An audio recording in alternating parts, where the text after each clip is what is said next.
são pessoas infatuadas, são pessoas que não têm conhecimento bíblico, mas querem sim, muitas das vezes, fazer daquele momento um momento de lucro. Então não traga a graça de Deus, sim, que a graça de Deus é a misericórdia de Deus sobre a nossa vida, não faça isso fonte de lucro.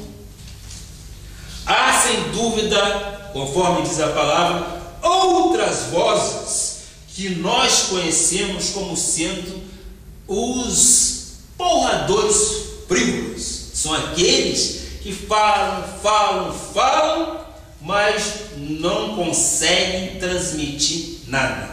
Vamos ver isso em 1 Coríntios 14, versículo 10 e 11. E eu quero aqui abrir um parênteses. Eu, quando estive na Rádio Sara Brasil, podemos dizer sim, nós fomos muitas das vezes interpelados. Por quê? Porque quando nós abríamos a Bíblia e mostrávamos versículos bíblicos, diziam muitas das vezes que nós estávamos agredindo. Eu falei, nunca. Eu tenho experiência de vida e educação, jamais vou agredir alguém. Mas se a palavra traz agravo, olha, eu estou usando a Bíblia. Quer dizer, o povo não está acostumado a usar a Bíblia aqui com os pregadores. E, felizmente, tivemos a grata satisfação de estar por pouco tempo, mas já surtiu efeito. E Deus nos conduziu exatamente para esta mídia que é o que? A internet. Então vamos ver aqui em 1 Coríntios 14, versículo 10 e 11, o que diz a palavra, e é isso que interessa ao nosso conhecimento. Vejamos o que diz. Há sem dúvida muitos tipos de vozes no mundo. Há muitos tipos de vozes. Nenhum deles, contudo, sem sentido. Há algum sentido. Às vezes, eu já disse isso aqui, nós quando defendemos uma tese, eu tive a oportunidade de ver recentemente uma tese defendida por uma irmã nossa aqui da igreja, e você tem que ter conhecimento daquilo. Então, é a própria palavra que disse. Vamos voltar ao versículo esse? Não, antes, por favor. Há sem dúvida muitos tipos de vozes no mundo, nenhum deles, contudo, sem sentido. Tudo tem sentido, desde que você tenha um certo preparo. Se você defende uma tese, você quer dizer o seguinte: aquilo que eu estou falando, eu defendo até a última consequência. Por quê? Porque eu estou embasado no meu conhecimento. E há vozes sem sentido, sim. Agora é o seguinte: se eu, pois, ignorar a significação da voz, serei estrangeiro para aquele que fala, e ele estrangeiro para mim. Lógico. Seguinte, por favor. Além disso, a linguagem deles corrói como câncer, entre os quais se inclui Himeneu e Fileto. Ora, 17, por favor, vamos seguindo. 18. Estes se desviaram da verdade, asseverando que a ressurreição já se realizou, e estão pervertendo a fé de alguns. Os dois estavam sendo corrigidos porque estavam ensinando falsas doutrinas. E nós vimos muito isso por aqui. Então o próprio versículo diz: estes se desviaram da verdade, se asseverando, querendo dizer que a ressurreição já se realizou, e estão exatamente pervertendo a fé de alguns. Isto era Himeneu e Fileto. Versículo 19, por favor. Entretanto, o firme fundamento de Deus permanece, tendo este selo: o Senhor conhece os que lhe pertencem. Graças a Deus. E mais: aparte-se da injustiça todo aquele que professa o nome do Senhor. Seguinte: ora, numa grande casa não há somente utensílios de ouro e de prata, há também de madeira e de barro, alguns para a honra, outros, porém, para a desonra. nós sabemos disso. Há para a honra e há para a desonra. De um mesmo barro você pode fazer para a honra e para a desonra. Seguinte, 21, por favor. Assim, pois, se alguém a si mesmo se purificar destes erros, glória a Deus, que Deus é misericordioso, será utensílios para a honra.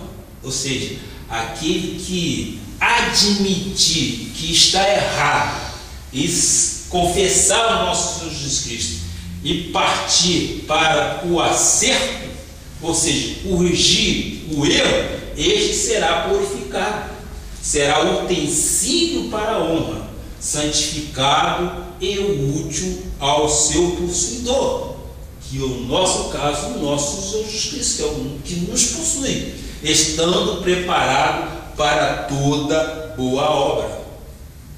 Há realmente muitas vozes que parecem ser voz de Deus, e é aí que nós temos que ter cuidado. Existe um ditado no mundo dizendo que a voz do povo é a voz de Deus, e eu digo, isto é muito grave e errado. Os israelitas cometeram esse erro.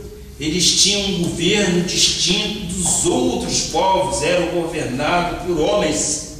Daí acharam que também deveriam ter um homem que os governasse.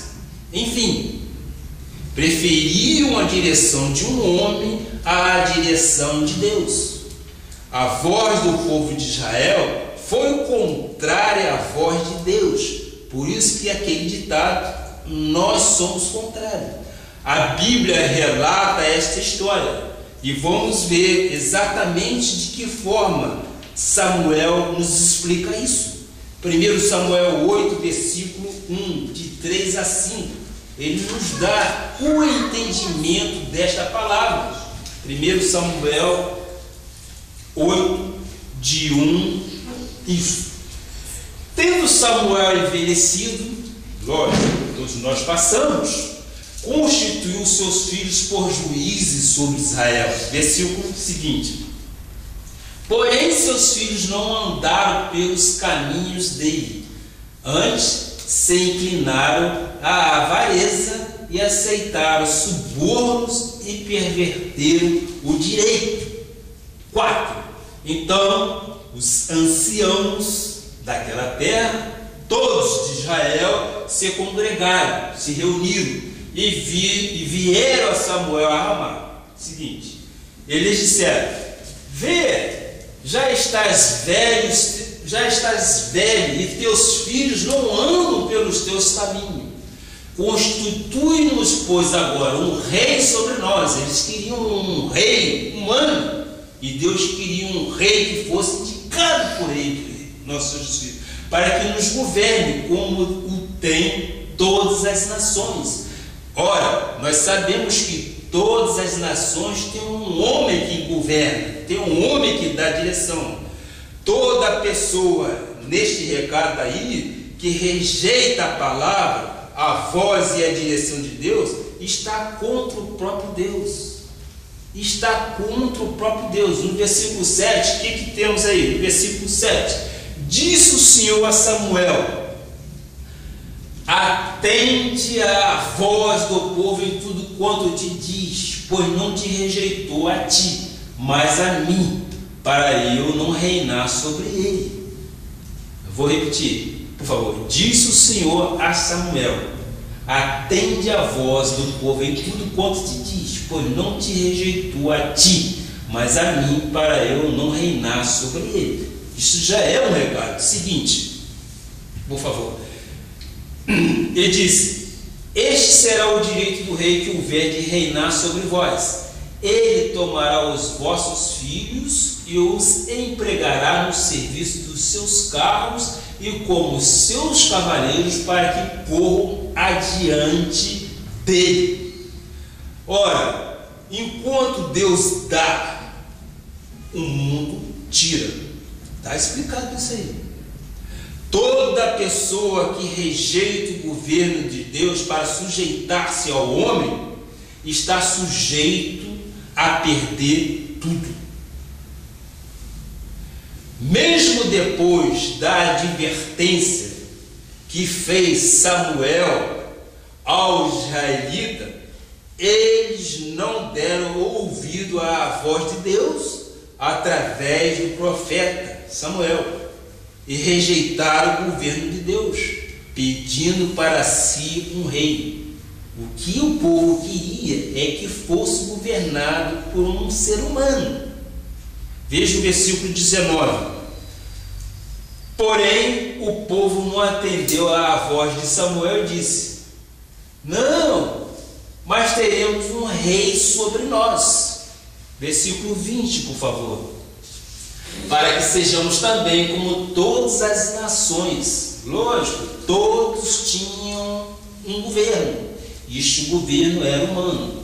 Para que sejamos também como todas as nações, o nosso rei poderá governar-nos, sair adiante de nós e fazer as nossas guerras.